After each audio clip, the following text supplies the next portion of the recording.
నందమూరి బాలకృష్ణ కుమారుడు మోక్షజ్ఞ తేజ వెండితెర ఎంట్రీ కోసం అభిమానులు ఎప్పటినుంచో వెయిట్ చేస్తున్నారు. కానీ దీనిపై ఇప్పటి వరకు క్లారిటీ లేదు. అయితే తాజాగా మోక్షజ్ఞ మొదటి సినిమాపై కొన్ని రూమర్స్ వినిపిస్తున్నాయి. నందమూరి మోక్షజ్ఞ రాక కోసం బాలయ్య ఫ్యాన్స్ ఎదురుచూపులు మామూలుగా లేవు. ఎప్పుడు మోక్షజ్ఞ ఎంట్రీ ఇస్తాడో అంటూ ఫ్యాన్స్ ఆసక్తిగా ఎదురుచూస్తున్నారు. ఇప్పటికే మోక్షజ్ఞకి 29 ఏళ్లు కూడా వచ్చేశాయి. దీంతో వీలైనంత త్వరగా లాంచ్ చేస్తే బాగుంటుందని ఫ్యాన్స్ అనుకుంటున్నారు. అయితే తన కుమారుడిని ఈ ఏడాది టాలీవుడ్లోకి హీరోగా వదులుతున్నట్లు బాలయ్య గతంలోనే చెప్పారు. దీంతో ఏ డైరెక్టర్తో మోక్షజ్ఞని లాంచ్ చేస్తారన్నది ఆసక్తిగా మారింది. తాజాగా దీనిపై ఓ ఇంట్రెస్టింగ్ విషయం తెలిసింది. మోక్షజ్ఞని డైరెక్టర్ అనిల్ రావిపూడితో లాంచ్ చేస్తామంటూ గతంలో వార్తలొచ్చాయి. కానీ బాలయ్య మాత్రం డైరెక్టర్ బోయపాటి శ్రీనుతో దర్శకత్వంలోనే మోక్షజ్ఞ ఎంట్రీ ఉండాలని అనుకుంటున్నారట. ఇప్పటికే బోయపాటి మోక్షజ్ఞ సినిమా స్క్రిప్ట్ గురించి డిస్కషన్ కూడా జరిగాయని టాక్ నడుస్తుంది.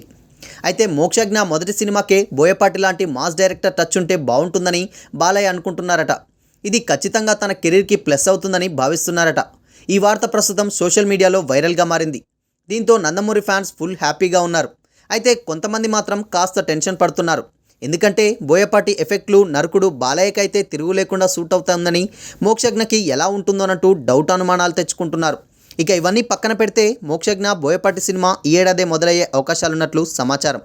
అయితే ఈ వార్తపై ఇంతవరకు ఎలాంటి అధికారిక ప్రకటన అయితే రాలేదు.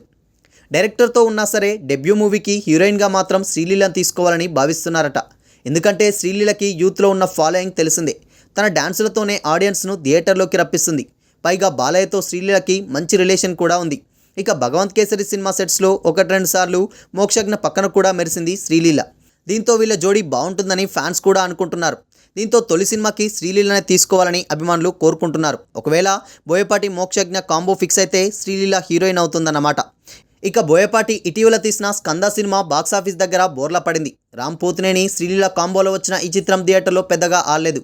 కానీ ఓటీటీలో మాత్రం దుమ్ము లేపింది.